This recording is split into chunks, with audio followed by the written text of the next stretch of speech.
6'5" উচ্চতার West Indies অধিনায়ক Roston চেজের মতোই উঁচু পারফরমেন্স দেখিয়েছে তার দল। টি-20তে বাংলাদেশকে করেছে white wash.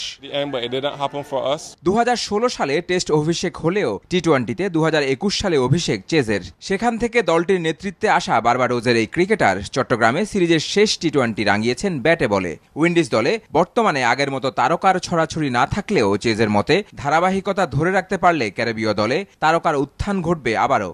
No, I think we have some good players, especially in the T20. We have a lot of superstars playing around the world, but it's just for us to find that consistency. I find we play good in patches and then we slack off a bit. But once we can find that consistency to bring out good performances each and every game or more consistently, I think we'll be heading in the right direction.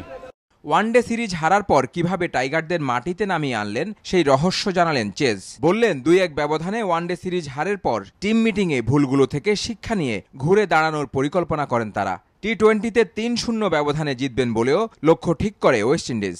After the ODI series we were very hurt with that defeat because we thought that we should have put up a better fight.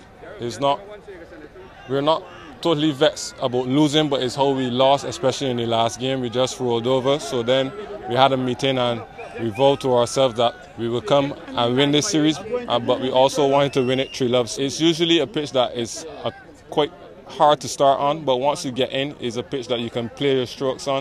To see the guys come out here, execute and play good cricket, it was pleasing to see and I was just happy to be a part of it. প্রথমবারের মতো বাংলাদেশের মাটিতে খেলতে এসে এমন সাফল্যে আনন্দিত Roston Chase. বাংলাদেশের মাটিতে এসে বাংলাদেশকেই টি-20 শিখিয়ে গেল ওয়েস্ট ইন্ডিজ, কিন্তু লিটনদের শেখার এই দীর্ঘ প্রক্রিয়া যেন শেষই হতে চায় না। শেখার এই ধারাপাত লিটনদের শেষ না হলে আগামী ফেব্রুয়ারিতে অনুষ্ঠেয় ভারতের টি-20 বিশ্বকাপেও মাথা কুড়ে মরতে হবে টাইগারদের। মোহসেনাত শিহাব, মাছরাঙা সংবাদ, চট্টগ্রাম।